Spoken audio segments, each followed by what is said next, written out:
بسم اللہ الرحمن الرحیم۔ آج کا جو ہمارا لیکچر ہے وہ ہے لیکچر نمبر 24 اور یہ فرسٹ ایئر اردو کے لیے ہے۔ بچوں، اس لیکچر سے پہلے آپ نے سارے لیکچرز میں مختلف چیزوں کو پڑھا۔ ہم نے اپنی کتاب کو جب شروع کیا تو ہم نے ابتدائی 2 اسباق کو پڑھا۔ پہلا سبق تھا اپنی مدد آپ، دوسرا سبق تھا جھوٹے آدمی۔ پھر اس کے بعد شاعری کا رخ کیا اور 3 نظموں کو پڑھ لیا، حمد، نعت اور شعر آشوب۔ ہماری جو فرسٹ ایئر اردو کی کتاب ہے اس میں ہمارا راؤنڈ فرسٹ جو ہے، آپ کو پتہ ہے ہمارے 4 راؤنڈز ہوتے ہیں جس میں ہم 25% کورس پڑھتے ہیں۔ اس طرح ہمارا پورا 100% کورس کور ہو جاتا ہے۔ تو فرسٹ 25% جو پہلا 25% ہمارا حصہ ہے اس میں ہمارے لیے 4 اسباق ہیں اور 3 نظمیں ہیں اور 2 غزلیں شامل ہیں۔ 2 اسباق انشاءاللہ ہم پڑھیں گے، لیکن اس سے پہلے نظم کا حصہ ہم نے پورا کر لیا۔ اب غزل کے حصے میں ہمارے لیے 2 غزلیں شامل ہیں جو میر تقی میر کی غزلیں ہیں۔ بیٹا غزل کیا ہے، یہ ہمارا موضوع ہے پہلا۔ اس کے بعد ہم میر تقی میر کی جو ہے شاعرانہ خصوصیات کو دیکھیں گے، اس کی تھوڑی حالات زندگی کو دیکھ لیں گے۔ غزل کی ابتدا کرنے سے پہلے یہ ضروری ہوتا ہے، کسی بھی شاعر کو پڑھنے سے پہلے اس کی زندگی کے بارے میں ہمیں پتہ ہونا چاہیے تاکہ ہم اپنی طرف سے جو تشریح کر رہے ہیں وہ کم از کم اس طریقے کی ہو جو شاعر کے ذہن میں وہ بات چل رہی ہے۔ غزل دیکھیں بیٹا، آپ نے پہلے بھی پڑھی ہیں، کافی 9th اور 10th میں آپ پڑھ کے آئے ہیں۔ غزل سے آپ کی واقفیت بھی ہے، غزل کی تعریف کو آپ جانتے ہوں گے، غزل کی حیت کا آپ کو پتہ ہوگا، مختلف اجزاء جو ہوتے ہیں غزل کے وہ آپ کو پتہ ہوگا کہ کون کون سے ہوتے ہیں۔ اس سے پہلے بھی میں ایک لیکچر دے چکا ہوں جس کا نام تھا شعر اور اصطلاحات شاعری۔ وہ لیکچر آپ کے لیے بہت ضروری ہے۔ اگر آپ نے وہ لیکچر نہیں دیکھا تو وہ لیکچر آپ دیکھیں تاکہ آپ کو شعر کی تعریف پتہ چل جائے، آپ کو اصطلاحات شاعری کا پتہ چل جائے، جس میں نے مختلف اصطلاحات جو استعمال کی جاتی ہیں، جیسے ہم قافیہ کا استعمال کرتے ہیں، بحر وزن کا استعمال کرتے ہیں، ردیف کا استعمال کرتے ہیں، اور اس کے ساتھ ساتھ ہم مطلع مقطع کا استعمال کرتے ہیں۔ تو اس کے بارے میں وہ لیکچر ہے۔ تو آپ نے اگر وہ لیکچر نہیں دیکھا تو وہ لیکچر آپ جائیں، وہ لیکچر آپ ضرور دیکھیں شاعری کی ابتدا کرنے سے پہلے۔ بیٹا آج ہم مختصر طور پر یہ جانیں گے، دہرائی کریں گے کہ غزل کیا ہے۔ پہلا ہمارا یہ حصہ ہوگا اور دوسرا ہم میر تقی میر کے اوپر بات کریں گے۔ آج کا جو لیکچر ہے یہ آپ کے سامنے میں بورڈ پر نہیں دے رہا، اس کی وجہ یہ ہے کہ اس میں کچھ ایسی چیزیں ہیں جو آپ کی کتاب میں شامل نہیں ہیں۔ تو میرا دل یہ کر رہا تھا کہ میں اس طریقے پر آپ کے لیے ایک ویڈیو بناؤں جس میں آپ کو آسانی سے کچھ لکھی ہوئی چیزیں نظر بھی آئیں اور ساتھ ہم اس کا مطالعہ کریں تاکہ آپ کے لیے آسانی ہو، پھر آپ اپنی کاپیز کے اوپر ان چیزوں کو اتار لیں۔ تو بیٹا لیکچرز جیسے کہ میں پہلے بھی کہتا رہا ہوں، آن لائن لیکچرز یا پھر یوٹیوب پر سنتے ہوئے لیکچرز وہ آپ کے لیے تب فائدہ مند ہوں گے جب آپ اپنے پاس اپنی کتاب کو سامنے رکھیں گے، ایک بات۔ دوسری، آپ اس کے اوپر تحریر کریں گے، اپنے پین سے اپنی پینسل سے لکھیں گے جو ہم بتا رہے ہیں، یا پھر آپ کے پاس ایک رف کاپی بھی ساتھ ہونی چاہیے کہ جو چیز آپ کو بتائی جائے آپ اس کو نوٹ کر لیں تاکہ آپ کو بار بار لیکچرز دیکھنے کی ضرورت نہ پڑے۔ تو تحریر کرنا بہت ضروری ہوتا ہے، جیسے آپ کلاس میں بیٹھ کے تحریر کرتے ہیں اسی طرح آپ ابھی بھی اپنے سامنے اپنی کتاب کو سامنے رکھیں اور میر تقی میر کا حصہ جو غزل والا حصہ ہے وہ کھول لیں، ایک کاپی لے لیں اور ایک آپ کے پاس پینسل پین ہونا چاہیے تاکہ وہ چیزیں جو میں بیان کروں گا وہ آپ ساتھ ساتھ لکھتے جائیں۔ تو جاتے ہیں بیٹا پہلے حصے کی طرف، غزل کیا ہے۔ سب سے پہلے ہم دیکھتے ہیں غزل کی تعریف اور ارتقاء کے بارے میں کہ غزل کا ارتقاء کیا ہے، غزل کہاں سے آئی ہے، اور اردو ادب میں خصوصی طور پر مختصر ہم یہ بیان کریں گے کہ اردو ادب میں غزل کہاں سے آئی ہے۔ تو پہلی بات یہ سمجھ لے بیٹا، غزل کا ارتقاء، غزل کہاں سے آئی ہے۔ غزل عربی زبان کا لفظ ہے، یہ ہمیں پتہ ہے کہ یہ عربی زبان کا لفظ ہے۔ عربی قصیدے کا پہلا حصہ تشبیب فارسی میں قصیدے سے الگ ہو کر غزل کے روپ میں جلوہ نما ہوا۔ اب اس بات کو آپ سمجھ لیں، آپ نے قصیدہ میں نے آپ کو بتایا تھا نعت کے اندر جو ہمارا ایک قصیدہ تھا، قصیدہ لامیہ، تو میں نے قصیدے کے بارے میں آپ کو بتایا تھا کہ اس کے 4 اجزاء ہوتے ہیں۔ پہلا جز جو ہوتا ہے وہ کہلاتا ہے تشبیب، دوسرا جو جز ہے وہ کہلاتا ہے گریز، تیسرا جز کہلاتا ہے مدح، اور چوتھا جز کہلاتا ہے دعا۔ تو اس اعتبار سے جو قصیدہ پہلے لکھا جاتا تھا، غزل سے بھی پہلے عربی کے اندر قصیدہ ہوتا تھا، تو قصیدے کا پہلا حصہ تشبیب کہلاتا تھا۔ اس تشبیب سے نکل کر آہستہ آہستہ جو ہے غزل ہے وہ فارسی کے اندر آئی ہے، اور فارسی سے پھر اردو کے اندر آئی ہے۔ تو یہ ہمیں پتہ چل گیا کہ عربی قصیدے کا پہلا حصہ تشبیب جو تھا وہ فارسی میں قصیدے سے الگ ہو کر، غزل کے روپ میں جلوہ نما ہوا۔ تو یہ بات واضح ہے کہ غزل پہلے عربی زبان سے فارسی میں آئی ہے، عربی زبان سے پھر فارسی میں آئی، اس کے بعد فارسی سے پھر اس نے اردو تک کا سفر کیا ہے۔ اردو تک کا سفر اس نے کہاں سے کیا؟ امیر خسرو کے دور میں، عہد کہتے ہیں دور کو، تو امیر خسرو کے عہد میں ہی کر لیا تھا۔ تو امیر خسرو کو بھی ہم شاعر اول کہتے ہیں، اس پر بھی میں نے آپ کے سامنے شاعری کے جب میں پڑھا رہا تھا میں نے بات کی تھی کہ اول شاعر، پہلا شاعر کس کو مانا جاتا ہے؟ تو امیر خسرو سے کے دور سے ہی آہستہ آہستہ غزل شروع ہو گئی تھی۔ پھر اردو میں غزل وہ واحد صنف سخن ہے جو غم جانا، غم ذات اور غم دوراں کو تخلیقی اظہار دینے کی صلاحیت رکھتی ہے۔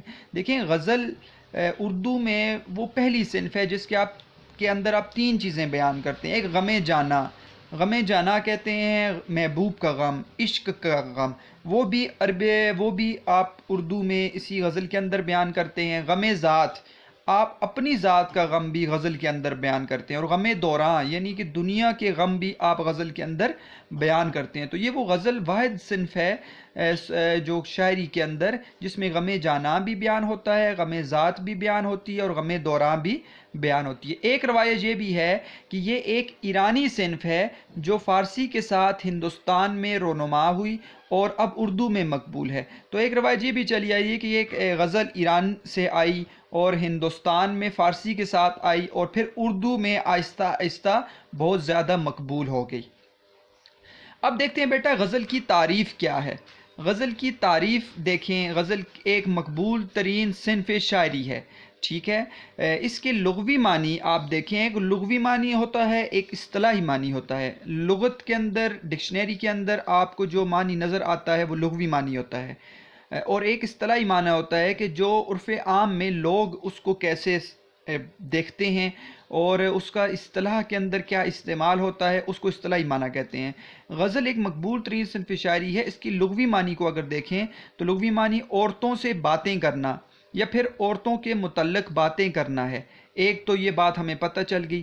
ہرن کے بچے کے منہ سے نکلنے والی درد بری آواز کو بھی غزل کا نام دیا جاتا ہے، ٹھیک ہے۔ ہرن کے بچے کے منہ سے نکلنے والی درد بری آواز کو بھی غزل کہا جاتا ہے۔ یہ دونوں اس کے لغوی معنی ہو سکتے ہیں۔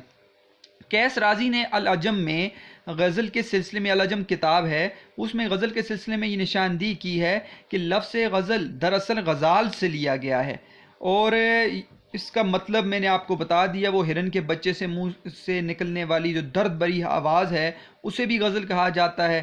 یا پھر غزل کہتے ہیں، ڈاکٹر سٹن گاس نے کہا ہے کہ غزل سے مراد صوت دھاگا، ٹھیک ہے، کاتنے کے ہیں، صوت دھاگا کاتنے کے ہیں، جو آپ کی کتاب میں بھی یہ لکھا گیا ہے، غزل کے معنی صوت دھاگا کاتنے کے ہیں۔ تو غزل کی تعریف یہ ہوگی، غزل کی لغوی تعریف کیا ہے۔ اب غزل جو ہے بیٹا وہ اصطلاح کے اندر یہاں پر نہیں بیان، لیکن اصطلاح کے اندر تو غزل وہ صنف شاعری ہے، وہ شاعری کا حصہ کہلاتا ہے۔ غزل کے اندر آپ ہر مضمون کو، مختلف مضامین کو مختلف شعروں کے اندر بیان کر دیں، یعنی ایک موضوع نہیں ہوتا غزل کا۔ تو اصطلاح میں شاعری کی وہ صنف جس میں مختلف اشعار میں مختلف موضوعات کو لایا جائے وہ غزل کہلاتی ہے۔ یہ اصطلاحی اس کی تعریف آپ لکھ سکتے ہیں۔ غزل کی تشریح و توضیح دیکھتے ہیں کیا ہے۔ حیت کے لحاظ سے غزل ایک ایسی صنف سخن ہے جو چند اشعار پر مشتمل ہوتی ہے۔ اس کا ہر شعر ہم قافیہ اور ہم ردیف ہوتا ہے، ردیف نہ ہونے کی صورت میں ہم قافیہ ہوتا ہے۔ تو میں نے آپ کو ایک بات یہ بتائی تھی بیٹا، دیکھیں غزل جو ہوتی ہے نا، اس کا ابتدائی شعر آپ کو دونوں شعروں کے اندر قافیہ اور ردیف نظر آئے گا، ٹھیک ہے۔ ابتدائی شعر آپ کو میں نے بتایا تھا مطلع کسے کہتے ہیں، مقطع کسے کہتے ہیں، قافیہ کسے کہتے ہیں، ردیف کسے کہتے ہیں۔ دیکھیں قافیہ تو ہم وزن اور ہم آواز الفاظ، ہم وزن اور ہم آواز الفاظ جو استعمال کیے جاتے ہیں وہ قافیہ ہوتے ہیں۔ ردیف وہ الفاظ ہوتے ہیں جو آخر میں ایک طرح کے الفاظ ہوتے ہیں اور بار بار غزل کے آخر میں قافیہ کے بعد لائے جاتے ہیں۔ مطلع، آپ کو پتہ ہے بیٹا، مطلع غزل کا وہ پہلا شعر ہوتا ہے جس کے دونوں مصروں میں آپ کو قافیہ بھی نظر آئے اور ردیف بھی نظر آئے۔ لیکن ایک بات یاد رکھیے گا کہ ردیف کے نہ ہوتے ہوئے بھی غزل لکھی جا سکتی ہے، یعنی آپ صرف قوافی لے آئیں، ردیف نہ لائیں تو غزل ہو سکتی ہے، لیکن قافیہ نہ ہوا تو پھر غزل نہیں ہوگی۔ تو پہلا شعر جس میں دونوں شعروں میں قافیہ یا ردیف ہوگا تو وہ دونوں شعروں میں قافیہ اور ردیف کے ہونے کی وجہ سے وہ شعر مطلع کہلائے گا۔ اگر دونوں شعروں میں قافیہ نہ ہوا یا قافیہ اور ردیف نہ ہوا، صرف دوسرے مصرے میں وہ مطلع نہیں ہوگا، وہ پہلا شعر ہوگا سادہ۔ اس کے علاوہ آپ کو پتہ ہے بیٹا کہ آپ نے دیکھا ہوگا کہ دوسرے شعر میں بعض اوقات دونوں مصروں میں قافیہ اور ردیف آ جاتا ہے، تو ایسا شعر جو دوسرا شعر ہوتا ہے غزل کا جس میں قافیہ اور ردیف دونوں مصروں میں آ جائے وہ پھر حسن مطلع کہلاتا ہے۔ ٹھیک ہے بیٹا، ویسے غزل کے آپ نے اشعار آپ غزل کے دیکھتے رہے ہیں، آپ کو نظر آتا ہوگا کہ ویسے عام طور پر پہلے شعر کے علاوہ ہر شعر میں دوسرے مصرے میں قافیہ اور ردیف لایا جاتا ہے، پھر دوبارہ پہلے مصرے میں قافیہ اور ردیف نہیں ہوتا۔ اس طرح آخری شعر کے اندر جس شعر میں شاعر اپنا تخلص استعمال کرتا ہے، اپنا خاص نام استعمال کرتا ہے، تو اس شعر کو ہم کیا کہتے ہیں بیٹا؟ اس کو کہتے ہیں مقطع۔ ٹھیک ہے، اگر تخلص استعمال نہ کیا جائے، شاعر اپنا تخلص استعمال نہ کرے تو وہ مقطع نہیں کہلائے گا، وہ آخری شعر کہلائے گا۔ یہ باتیں ہیں۔ اس کے علاوہ آپ کو غزل کا پتہ ہے کہ غزل کا بہترین شعر بیت الغزل کہلاتا ہے۔ ٹھیک ہے، ایک بات یہ ذہن میں رکھیے گا۔ اس کے علاوہ ایسی غزل جس میں سارے کے سارے اشعار میں ایک ہی موضوع ہو تو ایسی غزل جس کے سارے اشعار میں ایک ہی موضوع کا بیان ہو اسے مسلسل غزل کہتے ہیں۔ اور اگر غزل کے بعض اشعار میں، یعنی کہ 2 اشعار ہیں، 5 اشعار غزل کے اگر مثال کے طور پر ہیں اور اس میں 2 اشعار میں ایک ہی موضوع چل رہا ہے تو وہ قطع بند اشعار کہلائیں گے۔ انشاءاللہ آپ کتاب پڑھیں گے مرزا محمود سرحدی کے تو آپ کو پتہ چل جائے گا قطع بند اشعار کسے کہتے ہیں۔ تو ہم یہاں سے پڑھتے ہیں کہ اس کا ہر شعر ہم قافیہ اور ہم ردیف ہوتا ہے۔ ردیف نہ ہونے کی صورت میں بھی ہم قافیہ ہوتا ہے، ردیف نہ بھی ہوا تو غزل چل سکتی ہے لیکن قافیہ ہونا ضروری ہے۔ پہلا شعر جس کے دونوں مصرے ہم قافیہ ہوں مطلع کہلاتا ہے، یہ میں نے آپ کو بتا دیا، جبکہ آخری شعر جس میں تخلص استعمال ہوتا ہے مقطع کہلاتا ہے۔ غزل کا ہر شعر ایک مستقل اکائی کی حیثیت رکھتا ہے، یعنی غزل کا ہر شعر ایک مستقل اکائی کی حیثیت رکھتا ہے، اس کا اپنا موضوع ہوتا ہے۔ نظم کا موضوع آپ کو نظر آ جاتا ہے کہ نظم کا ایک ہی موضوع ہوتا ہے، جبکہ غزل کے ہر شعر کا موضوع علیحدہ ہوگا، اس کے ہر شعر میں الگ ہی مفہوم باندھا جاتا ہے۔ بعض اوقات ایک پوری غزل بھی ایک مضمون پر مبنی ہو سکتی ہے تو اسے مسلسل غزل کہتے ہیں۔ کیا کہتے ہیں بیٹا؟ مسلسل غزل۔ غزل ایک بحر میں لکھی جاتی ہے۔ ٹھیک ہے، بحر وہ اوزان ہیں جس میں کوئی بھی غزل یا شاعری آپ کریں گے، اس کے علاوہ آپ شاعری نہیں کر سکتے۔ یہ مقررہ اوزان ہوتے ہیں، جیسے کہ ہر علم کے اپنے قواعد ہیں اسی طرح شاعری کے بھی اپنے قواعد ہیں۔ اسے علم عروض کہتے ہیں، علم عروض، جس میں آپ یہ سیکھتے ہیں کہ شاعری کو ہم نے کس طریقے پر لانا ہے۔ تو اگر غزل میں بحر نہ ہوئی اور وزن نہ ہوا، ٹھیک ہے، تو پھر غزل نہیں ہوگی، وہ شاعری نہیں کہلاتی۔ اب جاتے ہیں بیٹا کہ غزل میں 3 اہم کردار خاص اہمیت کے حامل ہوتے ہیں۔ 3 اہم کردار ہوتے ہیں عام طور پر غزل میں، جس میں عاشق ہے، عشق کرنے والا محبوب ہے جس سے عشق کیا جاتا ہے، اور رقیب شامل ہے۔ رقیب کون ہوتا ہے بیٹا؟ رقیب وہ ہوتا ہے کہ مثال کے طور پر ایک شخص کسی سے عشق کرتا ہے تو دوسرا شخص بھی اسی سے عشق کرے تو وہ شخص اس شخص کا رقیب بن جاتا ہے۔ ٹھیک ہے، یعنی کہ محبوب ایک ہو اور عاشق 2 ہوں تو وہ آپس میں رقیب ہوں گے۔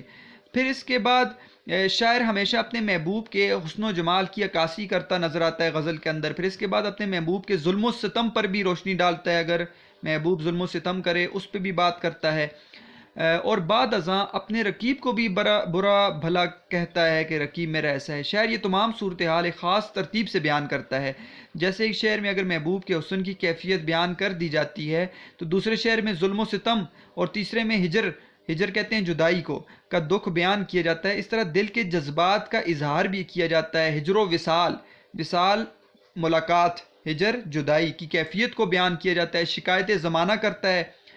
غزل کے اندر بیٹا عشق مجازی بھی بیان ہوتا ہے، لیکن عشق حقیقی بھی بیان ہوتا ہے، عشق حقیقی اللہ تعالیٰ سے عشق، تصوف، ٹھیک ہے، صوفیزم، یعنی اللہ تعالیٰ کی ذات کی پہچان۔ تو غزل کا موضوع عشق حقیقی بھی ہوتا ہے، اور حقیقت و عرفان یعنی اللہ تعالیٰ کی شناخت کرنا، اپنے آپ کو پہچاننا، اللہ تعالیٰ کی ذات کو پہچاننا، یہ بھی غزل کے موضوعات ہو سکتے ہیں۔ اور اس کے علاوہ بھی بیٹا اب تو غزل کے اندر ہر طرح کا موضوع لایا جا رہا ہے۔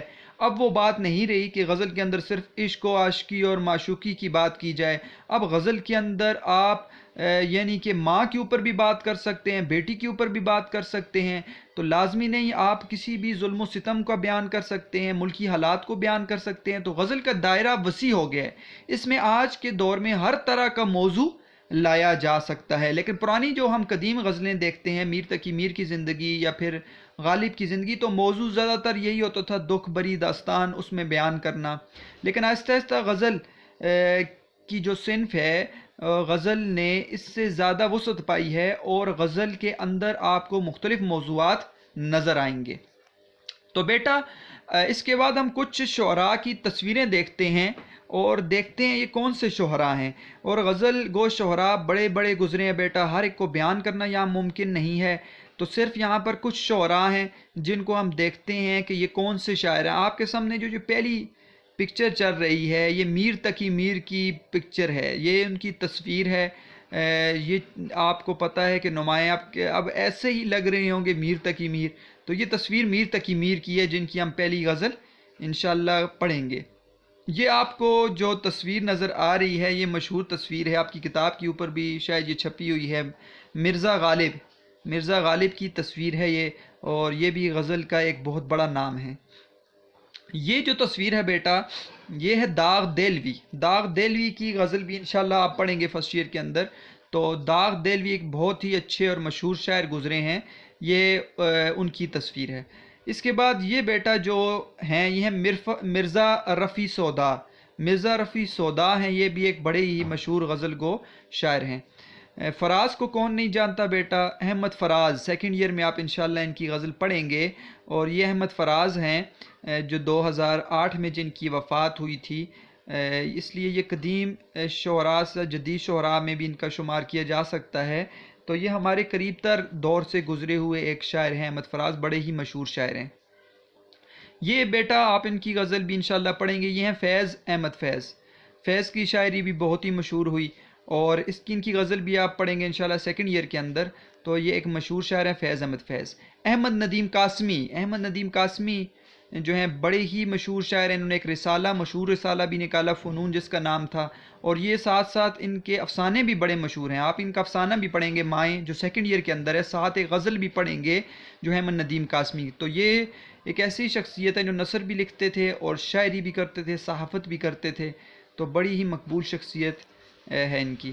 یہ ایک دکھ بری داستان ہے، دوسرے میر تقی میر ان کو کہا جاتا ہے، یہ ہے ناصر کاظمی، ٹھیک ہے، اپنی دھن میں رہتا ہوں میں بھی تیرے جیسا ہوں۔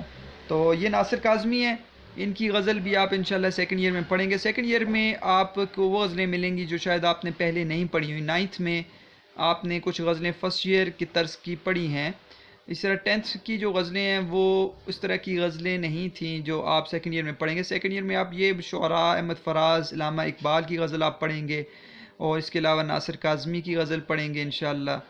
یہ ان کی بھی آپ ایک غزل پڑھیں گے، شکیب جلالی ان کا نام ہے، شکیب جلالی۔ تو شکیب جلالی کو آپ دیکھ لیں تو یہ شکیب جلالی ہیں، اور ان کی غزل بھی آپ انشاءاللہ سیکنڈ ایئر میں پڑھیں گے۔ اب بیٹا وہ شعراء اس سے پہلے ذکر تھے جو دنیا میں نہیں رہے، میں 2 یا 3 ایسے شاعروں کا ذکر بھی کرتا چلوں، کیونکہ ہماری شاعری سے اتنی واقفیت نہیں ہے، موجودہ شعراء کو ہم نہیں جانتے، تو مختلف شعراء ہیں موجودہ، بڑے بڑے نام ہیں، ابھی بھی شاعری بڑی عام ہے، اور غزل کی شاعری خصوصی طور پر بہت زیادہ کی جاتی ہے۔ ان میں ایک نام یہ آپ کے سامنے تصویر چل رہی ہے، یہ تصویر ہے اظہر فراق کی۔ اظہر فراق اوکاڑا میں پیدا ہوئے ہیں اور بہاولپور سے ان کا تعلق ہے، یہ حیات ہیں، ابھی زندہ ہیں، بہت ہی مقبول ترین شاعر ہیں موجودہ دور کے، بڑی ہی اچھی غزلیں لکھتے ہیں، ان کی 2 کتابیں ابھی تک آ چکی ہیں منظر عام پر، اور بڑے اچھے شاعر ہیں اور بڑی اچھی طبیعت کے مالک ہیں۔ میری بھی ان سے بعض اوقات خود واٹس ایپ پر بھی بات ہوتی. انہوں نے مجھے اپنی جو دوسری کتاب ہے وہ واٹس ایپ پر سینڈ کی تھی. بڑے اچھے شاعر ہیں یہ. ازالہ ان کی دوسری کتاب ہے، میرے پاس موجود ہے. تو ان کا ایک شعر بڑا مشہور ہے کہ تیری ہی شرطوں پہ کرنا ہے اگر تجھ کو قبول، تیری ہی شرطوں پہ کرنا ہے اگر تجھ کو قبول، یہ سہولت تو مجھے سارا جہاں دیتا ہے. تو بڑا ہی خوبصورت شعر انہوں نے کہا. یہ ہیں اظہر فراق. یہ ایک موجودہ دور کے بیٹا بھی حیات ہیں، زندہ ہیں، بڑے اچھے شاعر ہیں. تہذیب حافی، یہ ابھی تو لاہور کے اندر مقیم ہیں. بڑے ہی مشہور شاعر ہیں. آپ نے ان کے اشعار پڑھے بھی ہوں گے، سنے بھی شاید ہوں گے. تہذیب حافی بہت ہی مقبول ترین شعراء میں ان کا شمار ہوتا ہے، جدید شعراء میں. اور یہ دونوں شعراء جو گزرے ہیں، اظہر فراق اور یہ جو تہذیب حافی ہیں، یہ انڈیا کے اندر بھی جاتے ہیں، دبئی کے اندر بھی جاتے ہیں، مشاعروں میں شرکت کرتے ہیں. بڑے اچھے یہ شاعر ہیں.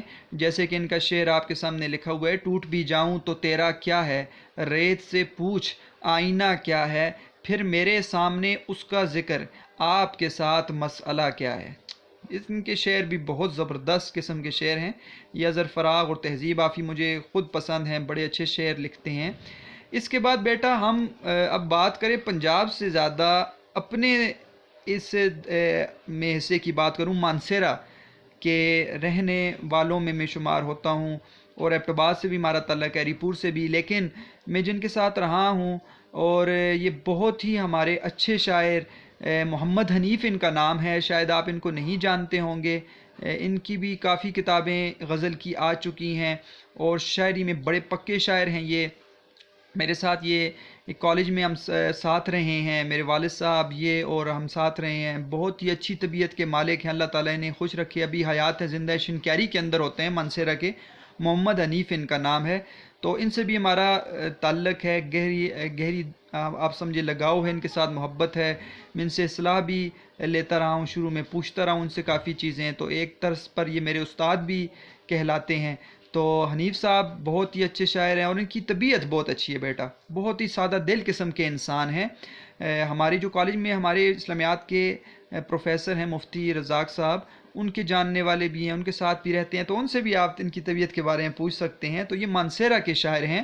اس کے علاوہ بھی ہمارے موجودہ شعراء جو ہمارے اپنے اس ہزارہ سے تعلق رکھنے والے بڑے بڑے شعراء گزرے ہیں، تو سب کا نام لینا تو یہاں مشکل ہے. تو یہ کچھ شعراء تھے جو میں نے آپ کے سامنے ان کی تصویروں کو لایا اور بتایا کہ یہ کون سے شعراء ہیں. اب جاتے ہیں بیٹا غزل کے بعد.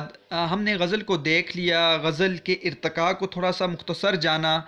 غزل کا فن تو بہت بڑا ہے، اس کو پڑھیں تو بہت زیادہ ہمیں دیکھنا پڑتا ہے کہ غزل کیا ہے. اور غزل گو شعراء کو پڑھیں، ان کے طریقے کو پڑھیں تو بہت زیادہ غزل گو شعراء ہیں.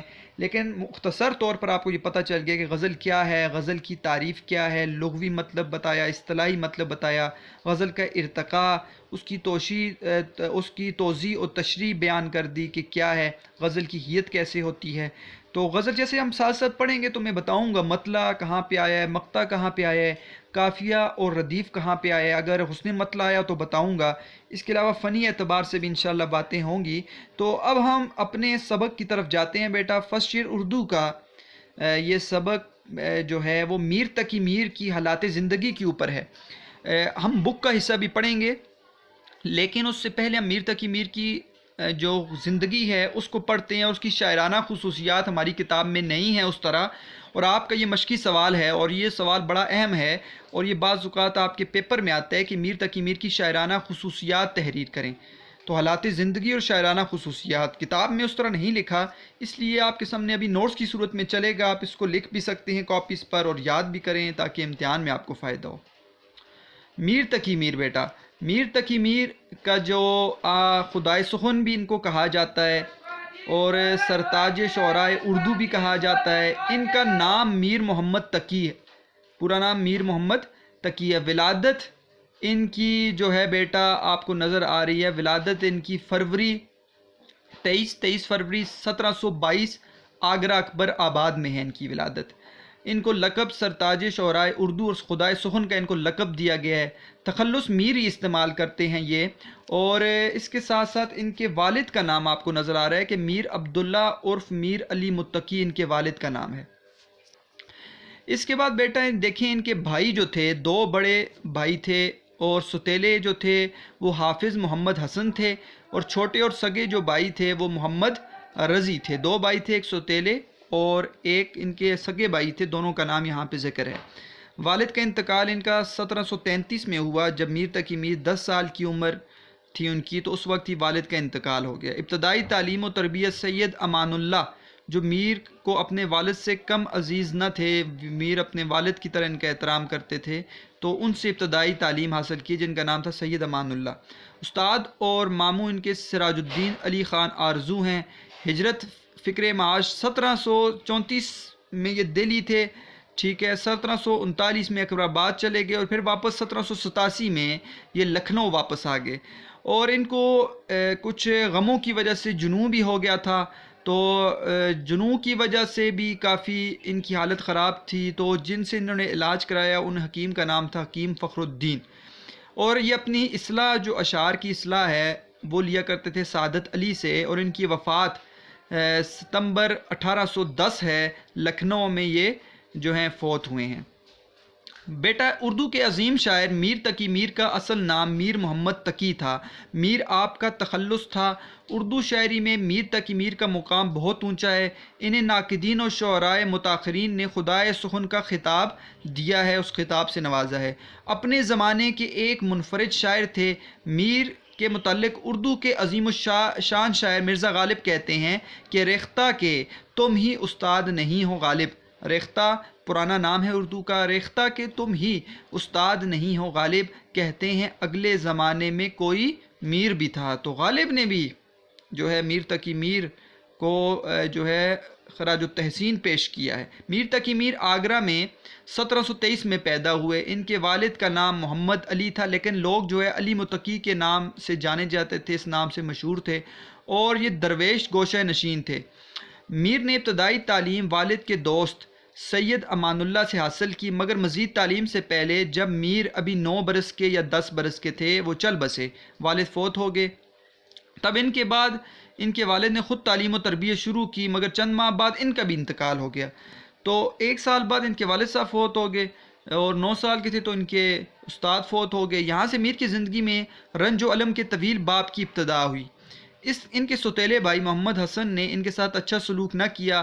تلاش معاش کی فکر میں دہلی پہنچے اور ایک نواب کے یہاں ملازم ہو گئے، مگر جب نواب موصوف ایک جنگ میں مارے گئے تو پھر میر آگرہ لوٹ آئے، لیکن گزر اوقات کی کوئی صورت نہ بن سکی، چنانچہ دوبارہ دہلی روانہ ہوئے اور اپنے خالو سراج الدین آرزو کے یہاں قیام پذیر ہوئے۔ سوتیلی بھائی کے اکسانے پر خان آرزو نے بھی پریشان کرنا شروع کر دیا۔ کچھ غمِ دوراں زمانے کا غم، کچھ غمِ جانا محبوب کا غم سے جنوں کی کیفیت پیدا ہو گئی۔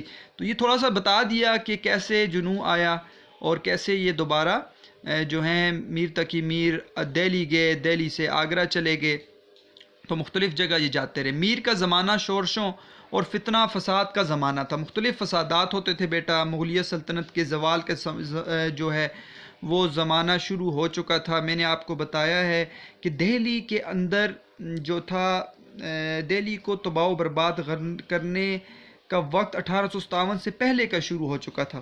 دہلی کے حالات کافی بگڑ چکے تھے، اور دہلی کے اندر مختلف لوگ آ کے بیرونی حملہ آور، اندرونی حملہ آور، بیرون سے نادر شاہ، ٹھیک ہے، احمد شاہ ابدالی، یہ لوگ آتے تھے اور دہلی کے اندر جو ہے قتل و غارت کر کے چلے جاتے تھے۔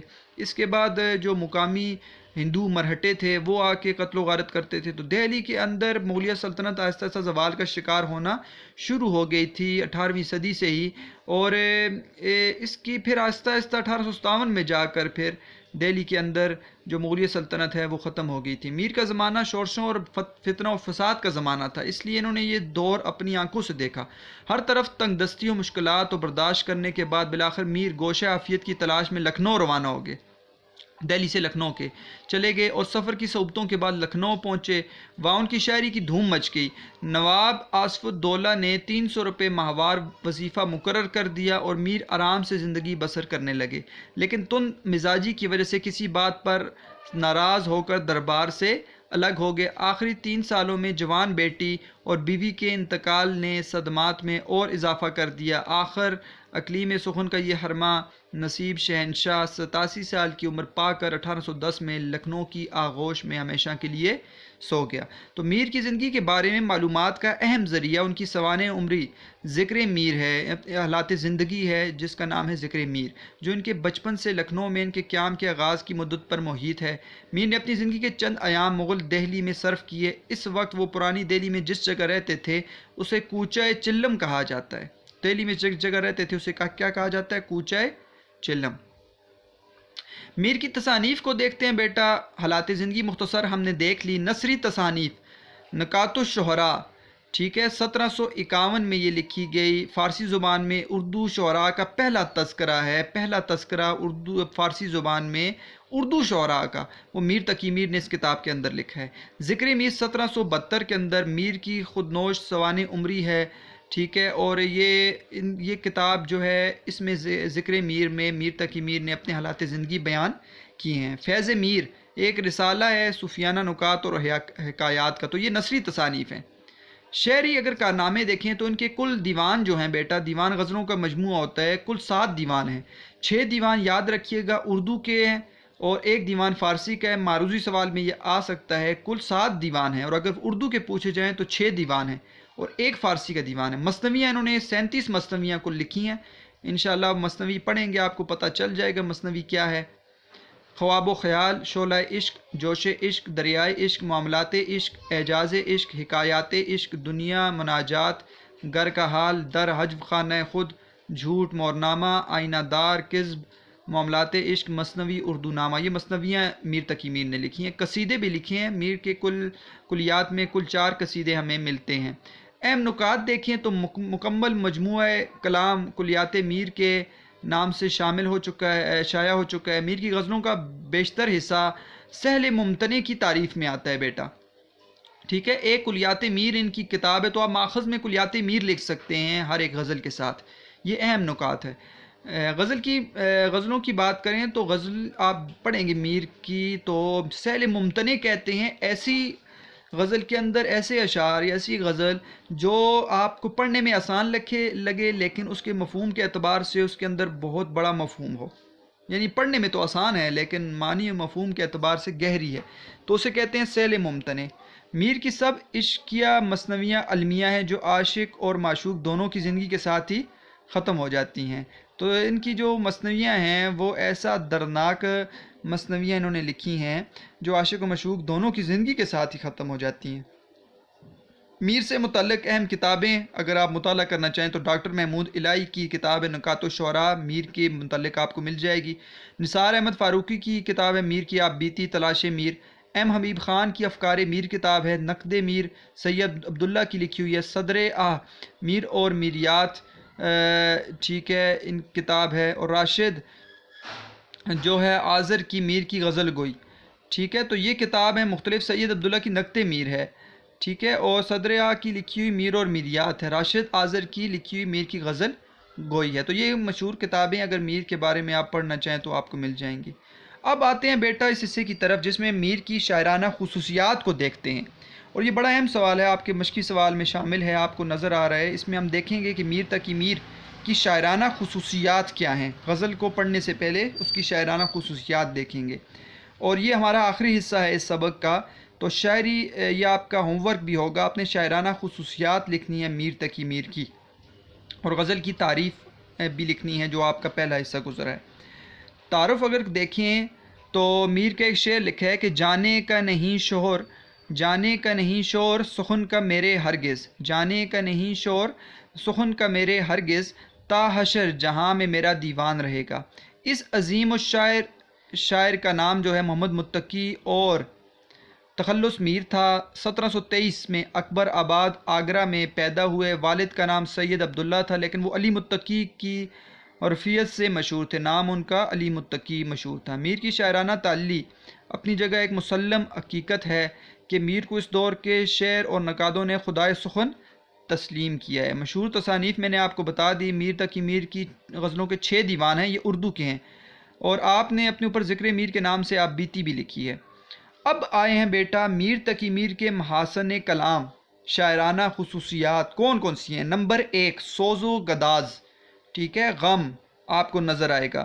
تو میر کا جو دور تھا وہ افراتفری کا دور تھا۔ اگر میر نے زمانے کی چوٹ کھانے اور زخم سہنے کی عادت نہ ہوتی، اگر میر میں زمانے کی چوٹ کھانے اور زخم سہنے کی عادت نہ ہوتی تو زمانے کی بھیانک آندھی کے سامنے ان کی شخصیت اور شاعری کا چراغ گل ہو جاتا۔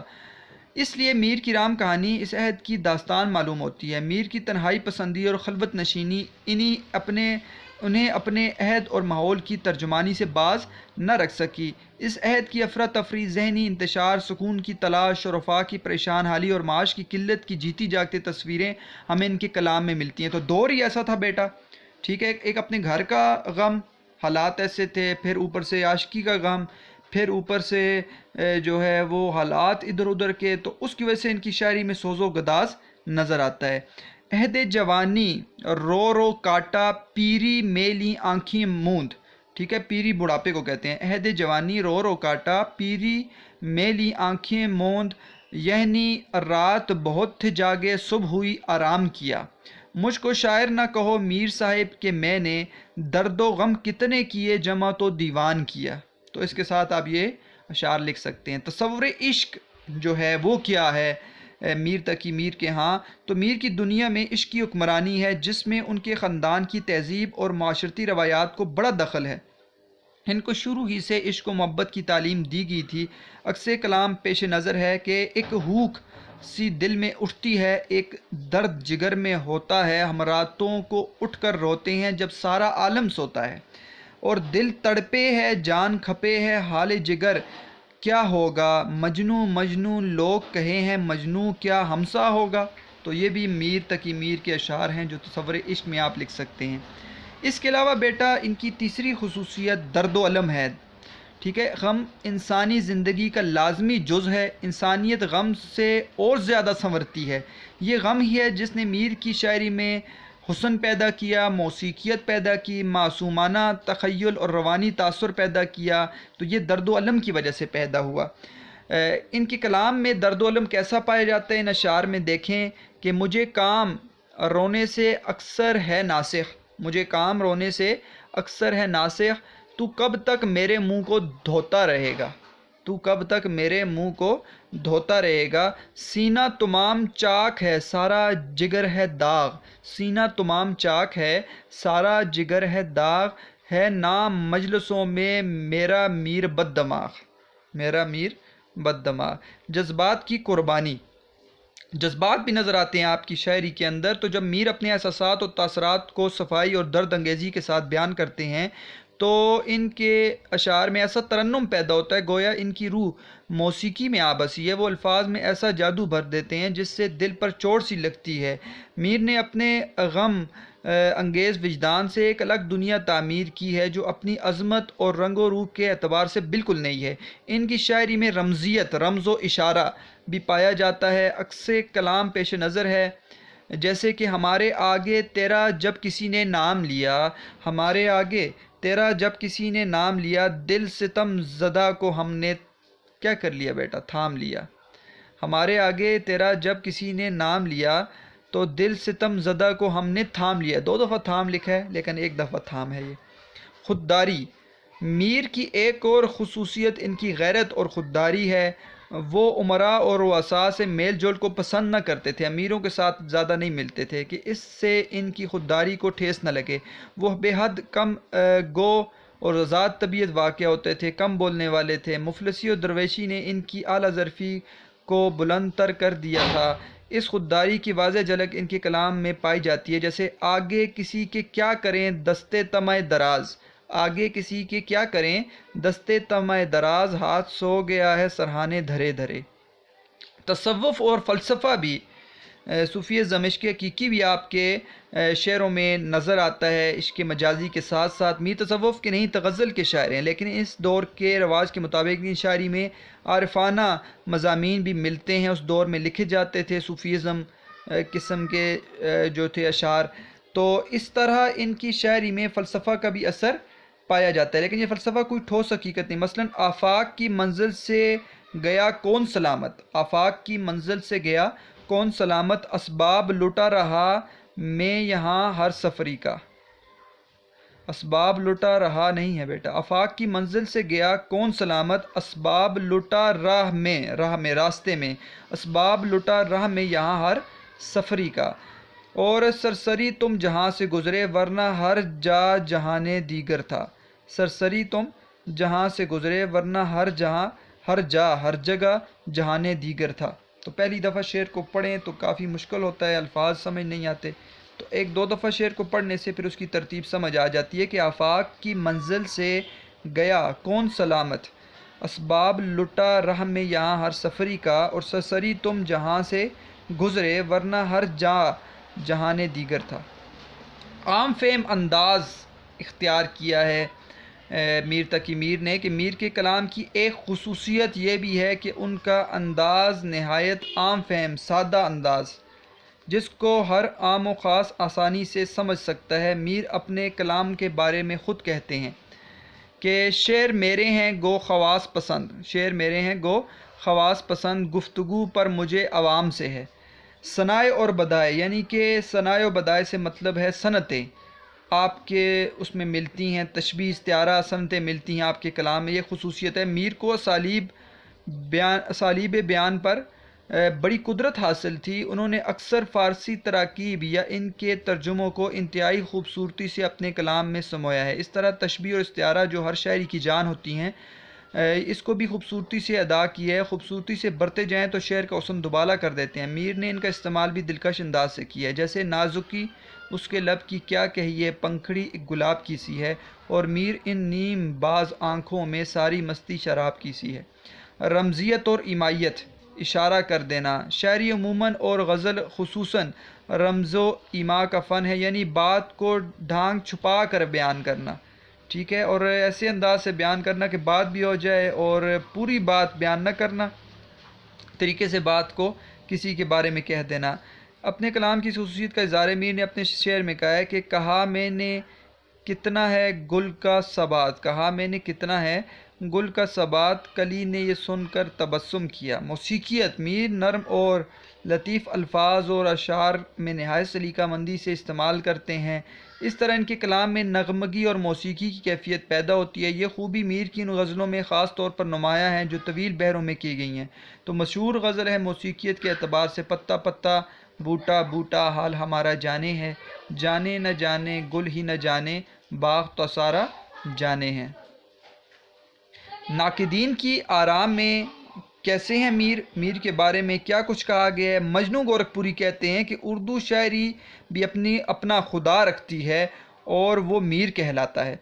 ڈاکٹر ابو لیث کہتے ہیں میر تقی میر شہنشاہ سخن ہے، ان کا کلام جیسا ان کے زمانے مقبول تھا ایسا آج بھی مقبول ہے، بلکہ دور جدید میں غزل کی احیاء کے ساتھ طرز میر کی طرف رجعت ایک اہم رجحان ہے، جس سے میر کے کلام کی ہمہ گیر آفاقیت اور ابدیت کا ثبوت ملتا ہے۔ مولوی عبدالحق کہتے ہیں کہ میر تقی میر سرتاج شعرائے اردو ہیں، ان کا کلام ذوق شوق سے پڑھا جائے گا جیسے سعدی کا کلام فارسی زبان میں ہے۔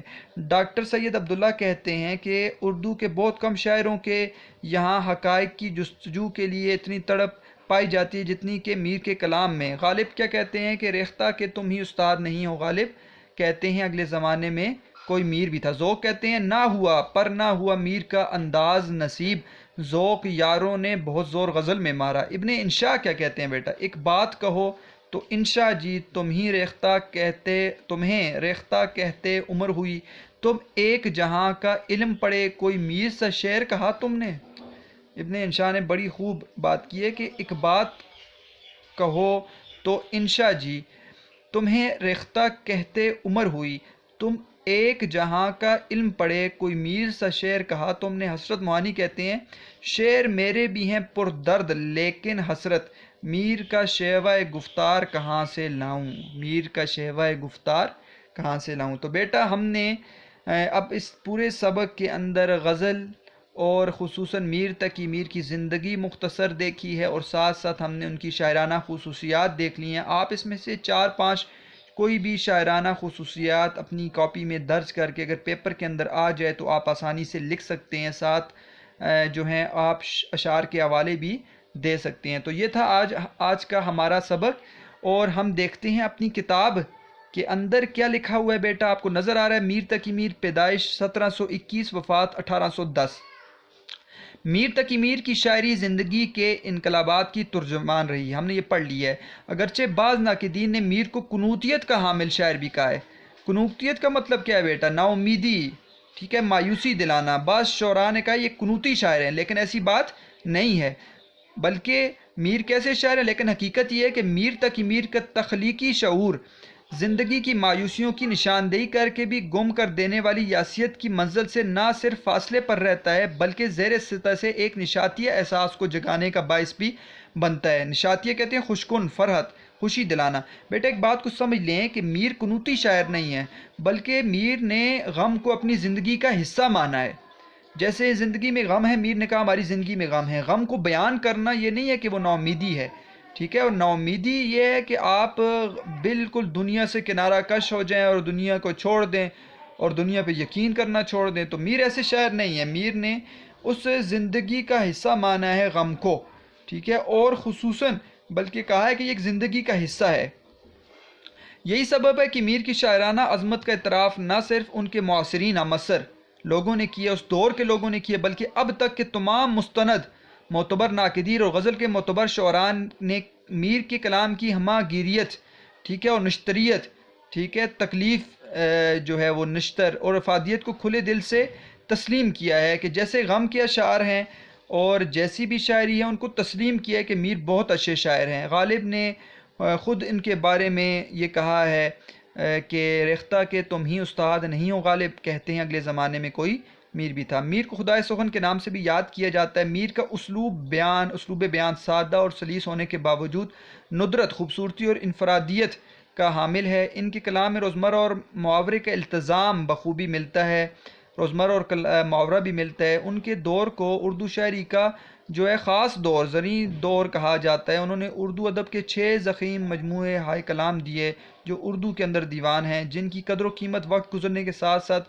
بڑھتی چلی جا رہی ہے۔ گویا میر تقی میر کا یہ دعویٰ بالکل درست ثابت ہوا۔ میر تقی میر خود کہتے ہیں کہ سارے عالم پر ہوں میں چھایا ہوا، سارے عالم پر ہوں میں چھایا ہوا، مستند ہے میرا فرمایا ہوا۔ تو تصانیف کو دیکھیں بیٹا، 6 دیوان اردو کے، ایک دیوان میر فارسی کا ذکر میر، یہ ان کی آپ بیتی ہے، حالات زندگی پر لکھی ہوئی ہے، اور نکات شعراء ایک تذکرہ ہے جو فارسی کے اندر ہے، لیکن یہ اردو شعراء کے بارے میں تذکرہ کیا گیا ہے۔ تو بیٹا اوپر آپ کو کچھ چیزیں نظر آ رہی ہیں، وہ میں نے یہ بیان کیا ہوا ہے کہ 1700 آپ کو نظر آ رہا ہے، 1702 میں اس کو قریب کر کے دیکھتے ہیں، 1707 میں اورنگزیب کا انتقال ہو گیا ہے، اور احمد شاہ ابدالی، اور یہ نادر شاہ کا نام ہے کہ 1707 کے بعد اورنگزیب جب مغلیہ حکمران دنیا سے چلا گیا تو اب مغلیہ سلطنت کا زوال شروع ہو گیا، اور احمد شاہ ابدالی نے 1748 سے 1767 تک ہندوستان پر کئی حملے کیے۔ تو اس دور میں کئی حملے بھی کیے ہیں۔ اس کا ایک مشہور حملہ ہے 1761 کا، یہ مشہور حملہ اس نے کیا تھا ہندوستان کے اندر آ کر، تو یہاں سے مغلیہ سلطنت کا زوال شروع ہوا۔ احمد شاہ ابدالی نے حملے کیے 1748 سے 1767 تک، اور اس طرح نادر شاہ جو تھا اس نے 1739 ہندوستان پر حملہ کیا، اور یہ حملے ہونے کی وجہ سے ہی دہلی کے حالات خراب ہوئے، اور ہم پڑھتے ہیں بار بار کہ دہلی کے اندر ایسے حالات تھے، اور پھر آہستہ 1857 میں جا کر دہلی میں مغلیہ سلطنت وہ ختم ہو گیا، انگریزوں نے قبضہ کر لیا۔ تو یہ ہے بیٹا میر تقی میر کی زندگی، لیکن جو خاص سوال ہے وہ میر تقی میر کی شاعرانہ خصوصیات کا ہے۔ مجھے امید ہے کہ ایک نیا طریقہ تھا، تھوڑا مشکل تھا میری طرف، کیونکہ پہلی بار ایسا میں نے لیکچر دیا، لیکن اس میں ایک علیحدہ انداز اختیار کرنا چاہیے، ایک علیحدہ انداز تھا۔ تو مجھے امید ہے آج کا لیکچر بیٹا آپ کو سمجھ آیا ہوگا۔ تو آج کے لیکچر میں اگر آپ غزل کو سمجھ لیں اور میر تقی میر کی حالات زندگی کے ساتھ ان کی شاعرانہ خصوصیات کو سمجھ لیں تو آپ کو آج کا لیکچر سمجھ آ گیا ہے۔ تو بیٹا کوئی بات سمجھنا ہے تو آپ مجھ سے پوچھ سکتے ہیں، اور آج کا جو ہوم ورک ہے وہ ہے کہ غزل کی آپ تعریف لکھ لیں، غزل کا ارتقاء، غزل کی لغوی اصطلاحی تعریف اور غزل کی ہیت آپ لکھ سکتے ہیں۔ یہ 3 آپ جو ہے عنوان دے کر آپ یہ سوال کر لیں غزل کا. اور دوسرا سوال آپ نے کرنا ہے میر تقی میر کی حالات زندگی مختصر لکھ کر آپ نے شاعرانہ خصوصیات تحریر کرنی ہیں. اور اپنی کتاب کے اوپر معروضی سوال نکالنے ہیں بیٹا. آپ نے اس کو ببل میپ بنا لیں میر تقی میر کا، یہ آپ بنا لیں. تو یہ آپ کا ہوم ورک ہے. تو مجھے امید ہے بیٹا آج کا آپ کو سبق سمجھ آ گیا ہے. انشاءاللہ اگلا لیکچر جو ہوگا اس میں ہم میر تقی میر کی غزل کی پہلی غزل پڑھیں گے، اس کی تشریح کو جاننے کی کوشش کریں گے، اس کے اشعار کے مفہوم کو جانیں گے، فنی جائزہ دیکھیں گے. اور مشقی سوال تو نہیں ہیں، کم ہیں، ایک ہی سوال تھا شاعرانہ خصوصیات کا، وہ ہم نے کر لیا. تو اگلے لیکچر میں انشاءاللہ ہم میر تقی میر کی غزل پڑھیں گے. تو اپنا خیال رکھیے گا بیٹا، اور دعاؤں میں یاد رکھیے گا. اللہ تعالیٰ آپ کو خوش رکھے، آباد رکھے. والسلام.